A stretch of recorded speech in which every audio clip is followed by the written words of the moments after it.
sales in general, but also 1099, you have to know that it's not always going to be smooth sailing. That's why it pays off to be connected to other people in this industry, because they can reaffirm that thought in your mind. There's highs, there's lows, there's things that you're going to need to push through, there's things that, or positions you can find yourself in that feel too good to be true almost.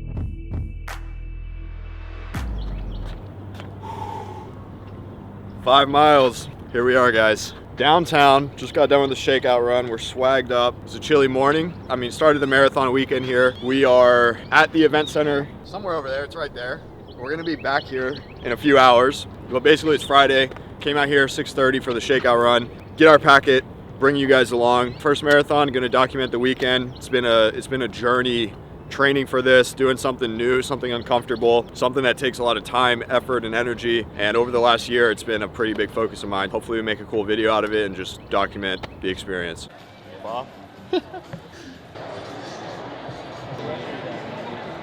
Drip, round 2, picking up our packet. I actually got it this time. I signed up for the half marathon last month or so. This one over here.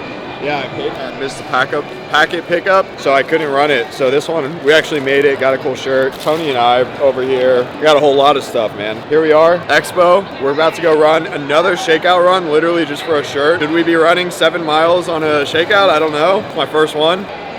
Check me out. Check out the flow. New cut. We're about to go real fast. I had to get the aerodynamics right. We're gonna go to this shakeout. We're going to the LSKD shakeout run it starts at the Rivian spot. So have you guys seen those electric vehicles? Very Austin thing.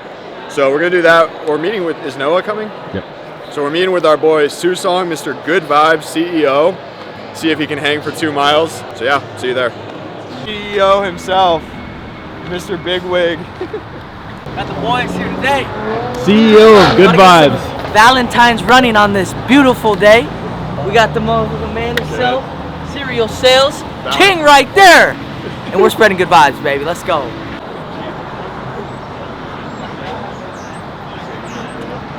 What are we waiting in line for? Well, I think there's some really important people up there, but the ones that are important are right here. Yeah, why are we way back here? Because dude, we're enjoying sugar-free Red Bull that we just got, and Noah has 2. He's gonna pound 2 and we are dome a couple zins, and we're doming nicotine and caffeine right before we rip this run. I think the vibes are gonna be good. It says no B players allowed. Be a B player. Don't be a B player. Boy, clean, man. It's Friday. It's Valentine's Day. 2 piffs on the day, baby. That's 5 deals in 2 days. Show the phone, show the phone. We got a little 1 call close, 1 call piff, baby. Connor and Emma, baby, let's go. Thank you, Connor and Emma, we're gonna change your life.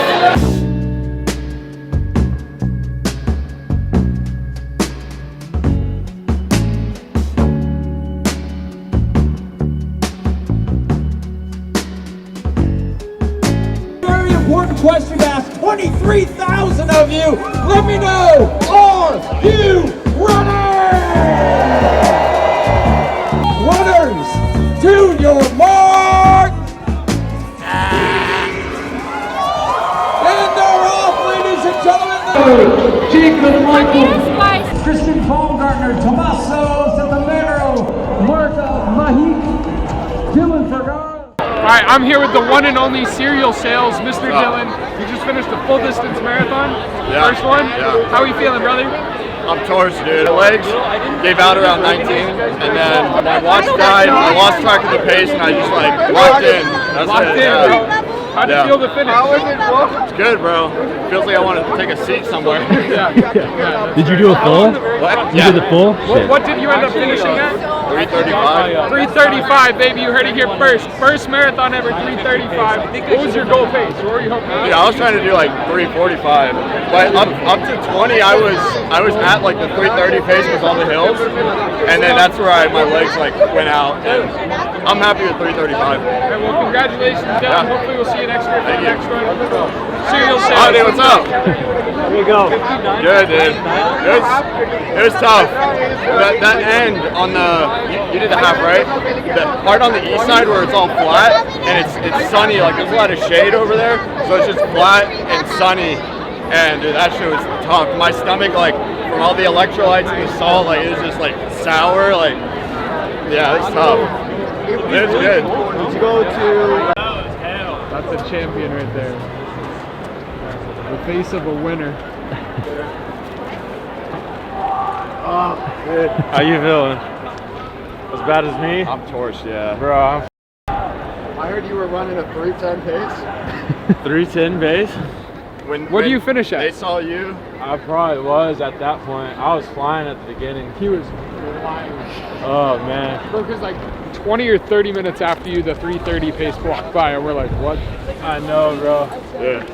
No, you're zooming. Yeah, I was hitting like 7:15 all the way up until like 8:18. We were gonna run together for like the first 2 or 3 miles. Yeah, I turned around and you're like way behind, and I was like, I'm just gonna keep going. Literally not even, we're like, yeah, probably like 8:15, 8:30, not even a quarter mile in, we're running like sub 8, and I'm like, dude, I can't, like I could do it, but I'm gonna regret it later. Yeah, I definitely did.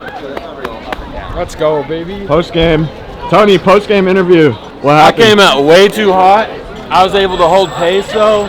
Got that sub 3:30, but could have done it without hurting as much as I do right now. Yeah. Harrison, how fast was he running when you saw him? He was ripping. This man was sub 8 minutes, mile 12, like just absolutely gunning for a fast. Look at those legs, dude. Pumped. Pumped. The burns. All right, dude. Out of Casey, Dyson, and Hunter, who's in first out of them, and who's in last? I'm gonna say Hunter's winning out of those 3. I think Casey's the most cooked. Dyson's gonna be middle of the road. All right, we'll see. Marathon Bro Pod. We got our medals, our finisher medals. We're gonna be wearing these for the next week and a half. Summing up this weekend, this video, this whole marathon thing. I wanna talk a little bit about the actual race now that our minds are in a more steady state. We got some sleep, think a little bit more clearly, and then talk about some other stuff. But just so you guys know, if you don't, Tony and I think like we went back 12 months ago to the day, yesterday. We had not really ran before, like ever, right? I remember waking up, because my house was on the marathon course, waking up, my roads were blocked off, and I was like, what's going on? And then like a couple hours later, people were running down. It was freezing cold. I was like, what are these maniacs doing? And then here, a year later, we're 2 of those maniacs out there on the marathon course. So kind of like a weird full circle thing for me. Very interesting how this like kind of all came about. I remember a couple of weeks after the marathon, he sends me a random selfie of him running. He's like, dude, I just ran 5 miles in the rain. And I was like, dude, what are you doing? I think a couple of weeks after, we both just bought running shoes, started pretty slow, like 2-3 miles here and there at like a 10-minute pace. And then now we just ran marathons at, you know, an 8-mile pace. You were not too far off that. I don't think you or I wanted to be runners or be marathon finishers. It's just like something that was easily accessible. Also like living where we do in Austin, like beautiful trails and places to run. A lot of people would do it. I think it was just about something new that was hard and rewarding and like a longer term thing to work towards than, oh, how much money can I make this week or this month? Or yeah, it's pretty crazy, dude. Because I remember I signed up for the 10K in April, right after like I had hit that 5 mile, and then 10K is like 6.2. Yeah. And that was the second time I had ever ran 6.2 miles. I remember being nervous for that, and then I finished it and it was all good. Running the actual marathon, for anyone that's never ran, or I mean, if you never ran, you probably never ran a marathon. What was it like for you? Like everyone says, mile 17, 19, you hit the wall, it gets harder. There's a lot of things that people say about marathons, especially people that have done them. Like, what was your experience? First off, I came out way too hot. There was just so much chaos in the beginning. People, I've known about it, and I went into it. They're like, yeah, just make sure you run your race. Don't let the whole chaos take over. I let it take over. I lost Dylan. He was like 3 people behind me. I was like, if I were to slow down, I'd run into people. So I was like, kept looking behind me, and then all of a sudden he was gone. Lost track of the pacers. I just was running. I'm looking down at my watch. I'm running like 7:23, 7:30 up a damn hill. And then I turned around, obviously flew down the hill. What really hit me was the wind. The wind was atrocious. I don't know about you, but it seemed like every turn we made, we were into a headwind. Yeah. But I remember going down the infield road, really hilly, just rolling hills the entire way, and we turned north. And when we turned north, it was just instant wind, and it was just a slight grade just uphill for like 3 miles straight. That's what really hit me, and I was like, this is terrible. I'm hating life. And then we turned over to an east. I would say around 21 is where the wall really hit me. I started walking a little bit, and I remember around 21, 23, I was kind of walking here and there. In 23, I told myself, I was like, I can't walk anymore.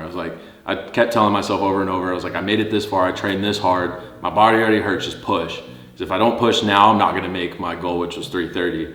And then I look back, there's a hill on mile 26, and then you come down and you finish. And I remember coming down that hill, and then you take that turn. I saw the timer on the finish line saying 3:29:30, and I was just hauling ass as fast as I could to make it. Barely made it. Well, I guess technically with my start time, the way they track, I made it at 3:29:09. But I remember just like in my head was just like, hey, you need to push, you need to push. Like if you stop now, you're not gonna make your time. And then when I finished, like I just felt the realization of everything. Like I hit the goal, I did it all, and I did exactly what I set out for, even with me spraining my ankles 2 weeks ago. So just all of that kind of coming together was very emotional for me. I don't know about you, but dude, it was real. I noticed that too. Like at the end when there's all those people and like you've been working at this for like a year and it's like a hill, like people are pushing you. I was like, dude, this is like a crazy experience right now. It was and insane. You're exhausted, like you're not in the right mental state. I like pushed up that last hill. What happened with me, similar to you actually, so Tony and I were talking before, we knew that he was gonna run a little bit faster than me. We're like, yeah, we're gonna run easy in the beginning. Probably like first 2 or 3 miles, literally not even a quarter mile in, he's already going like sub 8 minute pace. And we were like, yeah, let's run like 8:30, sub 8 minute. I'm like, dude, do your thing, you know? Anyways, I'm like chilling with the 3:35 pace group, which at the time I was like, I'm not running 3:35, which that was my finishing time. But I'm running with them, and then we hit the downhill on Ben White, and I just like, I'm like, they're slow, I got momentum, like I just started letting the hill take me, and eventually I forgot about them. So I'm like mile 4-ish, I went ahead of that 3:35 group, and until mile like 16, dude, I was cruising, like I was pacing 3:30. I was like, I don't know what's going on right now, but I'm running way faster than I thought, and I'm not tired. And then I hit the wall, similar to you, around 19 and a half, it started to get hard. 22, my watch died and I like lost my pace. But I knew my fiance was at mile 23, so I like had that to look forward to. But then after that, it was rough, bro. I wanted to walk really bad. But what happened around like 24 and a half, 15 miles later, a good while, most of the marathon later, I see the 3:35 pacers like pass me. I was like, oh, hell no. Like, and I forgot about that. Like I thought like, dude, I'm gonna be like 3:45, 3:50, and then the 3:35 pacers passed me. I was like, oh hell no. Like, and then I just followed them and like pushed to stay with them. But yeah, dude, it was pretty emotional experience at the end. Just crazy. Like it was fun, and now having like done it, I mean, I'm still recovering, like my body's messed up, I think both of ours, but it was a good experience. Like I'm glad that we set that goal, trained for it, because a lot of people set the goal, a lot of people ran the marathon, but they didn't train properly. Right. If you were to run a marathon this time last year, like you'd have like a 6-hour time, right? Yeah. Going from that to sub 4 hours, sub 3:30 to an actual like runner's competitive pace, it's like pretty crazy what you can do in a year. For you guys watching, probably watch my stuff because you want to get into like the remote sales thing. I mean, I think that's what 95% of people follow me and watch my stuff. And so all this being said, something that is not remote sales and everything that we've done to work at it, excel at it, all that stuff, how does that apply to what I've seen through hundreds of people in the remote sales space? And even you've seen it too. Tony and I met like, how long ago? It was like 2.5 years ago. He had hopped in it was a completely different version of, I think it was like $9 a month community. Yeah. And we met through there, and like we became boys, and then he jumped back into videography, and like here we are.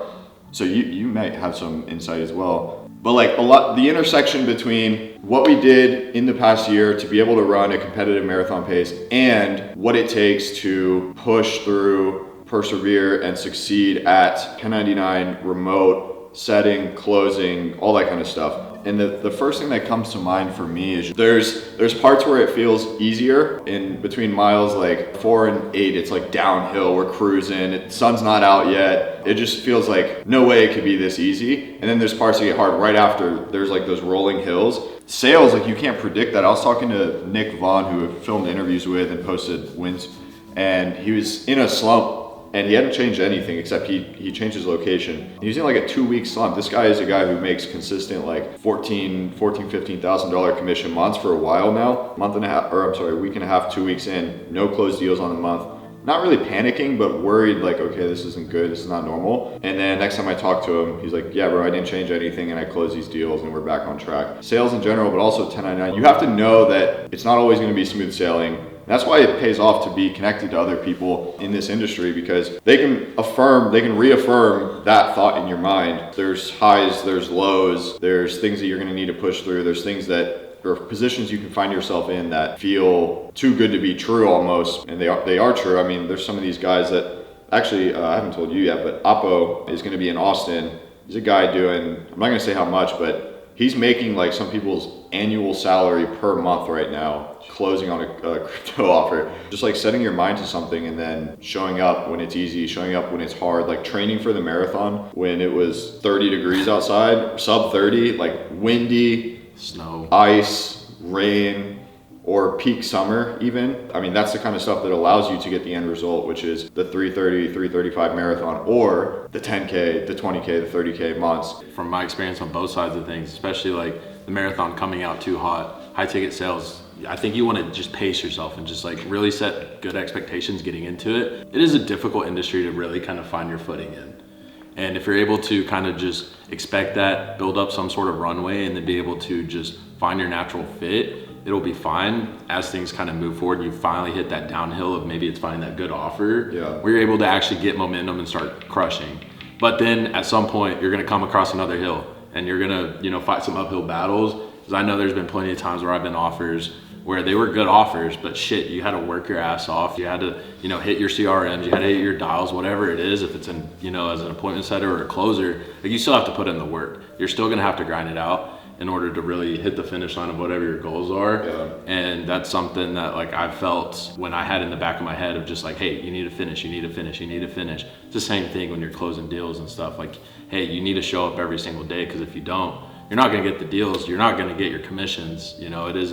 It is 100% a performance-based industry. So you have to put in the work to get the end result on both of these endeavors we're in. So you bring up a good thing. It's like you don't know when you're gonna experience these hardships, I guess, but there's things that you can do on both sides, like something athletic like marathon running or pursuing a new industry such as high ticket sales, that can kind of like make the highs and the lows a little bit easier. Like for example, marathon running, if we're running those like rolling hills on Enfield, and to that point you've been properly fueled up, you're hydrated, electrolytes are good, carbs are good, then those hills are going to be way easier than if you had not done any of that before. And comparing that to like the online space, 1099 sales space, if you go through the high highs or the low lows, like let's talk about the lows because that's what a lot of people would face on their own. When you have the community, when you have boys that you can reach out to, when you have a hiring channel, when you have all this stuff, like it's easier to navigate if you have the stuff in place to make it easier. Yeah, because then also like you get to that low point, and if you don't have that stuff on both sides of this, you're screw this, it's too hard, it's not fun, I don't like it, I'm not where I want to be. I mean, there's a high likelihood that you quit. You go back to what's comfortable, which is maybe it's just lifting weights and not like trying to do both, or maybe it's going back to your W-2 sales job, or and there's nothing inherently wrong with doing that. But if you previously set your focus on achieving this thing that you wanted after doing all the research and after really thinking it through, and then you hit a point of friction and then you decide, oh, it's hard, I'm gonna be done, like you're not gonna get anything in life like that, Being able to stay away from like that negative feedback loop in sales and marathon. I mean, like in my head, like I started to kind of enter that negative feedback loop, but then I looked around me, some of the guys that were running with me, we were pushing each other, especially going up that final hill. Like there was this guy next to me, he's like, come on dude, you got this.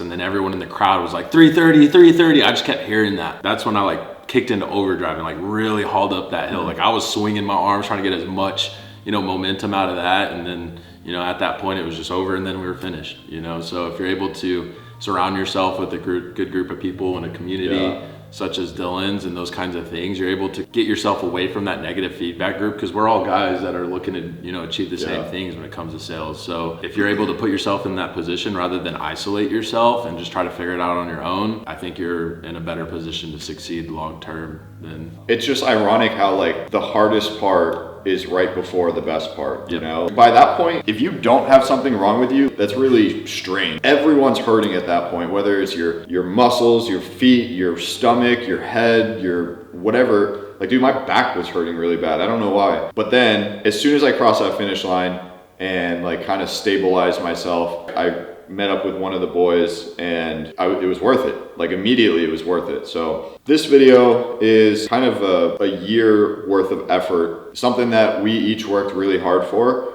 And it was something that we're excited to kind of document as we push through making more content on YouTube, relating what we're facing in real life to what you would face in the world of remote selling. That's going to be the end of this video. It should be a good one, documenting the marathon weekend, had some of the boys in it. If you guys are on mile 25.8 right now in your life, you're going up that hill and you're like, you know that you're almost where you need to be. Don't stop, push harder. Because as soon as you get to the top, you're gonna be glad you did. We were talking about this too. We were wanting to walk and we were wanting to slow our pace and all this, but it's like, if I think, you know, fast forward an hour from now, it's not whether I walk now or whether I really slow my pace or whether I do any of that stuff that makes this easier, it's not really gonna have an effect on me come an hour from now, so I just need to push through. So if you're in that stage where it's hard, it's not easy, it's not clear, just push through, but make sure you're doing everything you can to get through that as easy as possible. Do your homework, get connected to the right people, join a community of like-minded people. I have one of those if you're interested. For all you marathon runners watching this, that shit's not easy. And so respect to you guys. And there's a lot of similarities in what we just went through and just online business in general. So we're gonna be pushing out more content. I already have some ideas for some banger videos. If you guys wanna see anything in particular, drop it in the comments. Be sure to subscribe as well. If you want to turn on some notifications,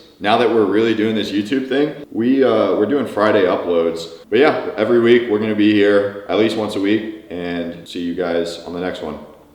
Peace.